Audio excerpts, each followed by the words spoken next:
Hello friends. आज मैं prostate cancer के बारे में बात करने वाला हूँ।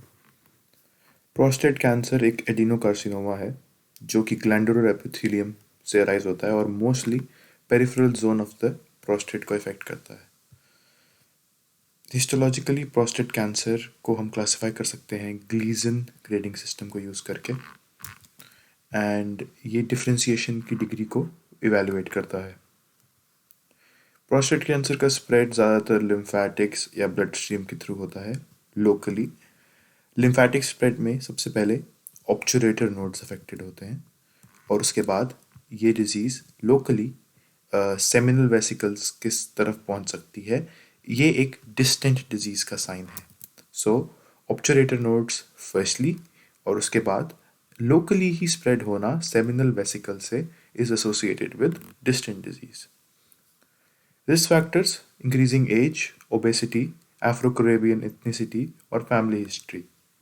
सिम्टम्स ज़्यादातर ब्लैडर आउटफ्लो ऑब्स्ट्रक्शन के या फिर मेटास्टेटिक बोन डिजीज के हो सकते हैं। Pelvic pain, back pain including urinary symptoms, bone pain, haematuria and haematospermia यानी कि ब्लड या सीमन, यानी कि यूरिन या फिर सीमन में ब्लड प्रेजेंट होना। PSA एक पुअर स्क्रीनिंग टूल है। इसके लिए हमारे पास PSA stands for prostate specific antigen. ये फॉल्स पॉजिटिव्स बहुत देता है। For example in प्रोस्टाइटिस, UTI, BPH या फिर विगरस DRE यानी कि डिजिटल रेक्टल एग्जाम करने पर भी ये PSA एलिवेटेड हो सकता है। जो 4 से ज़्यादा PSA एबनॉर्मल गिना जाता है और percentage of free total PSA को हम यूज़ कर सकते हैं डिफ्रेंशिएट करने के लिए इन बिनाइन डिजीजेस को कैंसर से। ओवरऑल PSA एक पुअर स्क्रीनिंग टूल है, लेकिन फिर भी प्रोस्टेट कैंसर में इसकी यूटिलिटी है। जब आप डिजिटल रेक्टल एग्जामिनेशन करेंगे इस पेशेंट पर, आपको हार्ड इरेगुलर एनलार्ज्ड प्रोस्टेट मिलेगा जिसका मीडियन सर्कस ओब्लिटरेट यानी कि लॉस हो चुका होगा। ब्लड टेस्ट हम रीनल फंक्शन और PSA के लिए कंडक्ट करेंगे। इन्वेस्टिगेशंस में ट्रांस रेक्टल अल्ट्रासाउंड से इमेजिंग और एक ट्रू कट बायोप्सी या फिर ट्रूस बायोप्सी कर सकते हैं। ट्रूस बायोप्सी की काफ़ी सारी कॉम्प्लिकेशंस हैं जैसे कि sepsis, pain, fever, bleeding rectally, ये सब इसकी कॉम्प्लिकेशंस हैं। Recent NICE guidelines have now advocated the increasing use of multi-parametric MRI as the first line of investigation.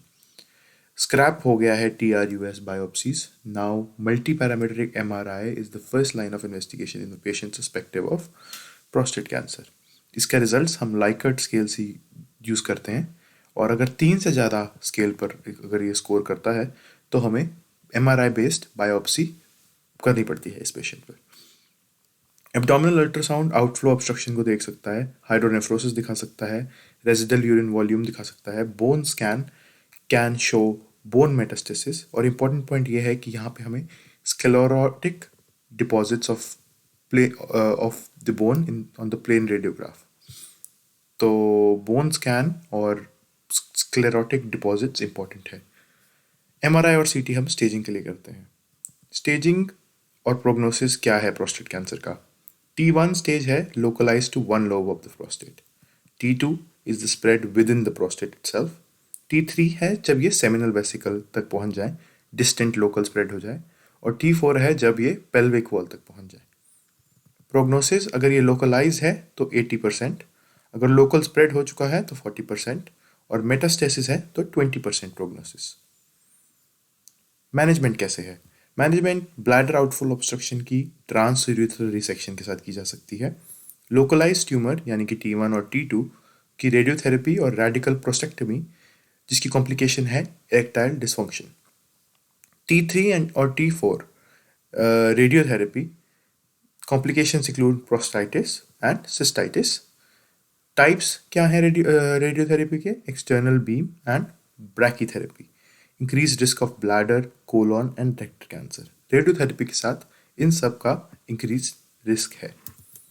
Metastatic disease में हार्मोनल मैनिपुलेशन का यूज़ किया जा सकता है, जैसे कि ट्यूमर एंड्रोजन यानी कि टेस्टोस्टेरोन डिपेंडेंट होता है तो बायलैटरल सबस्कैपुलर ऑर्चेक्टेक्टमी यानी रिमूवल ऑफ टेस्टिस को हम यूज़ कर सकते हैं।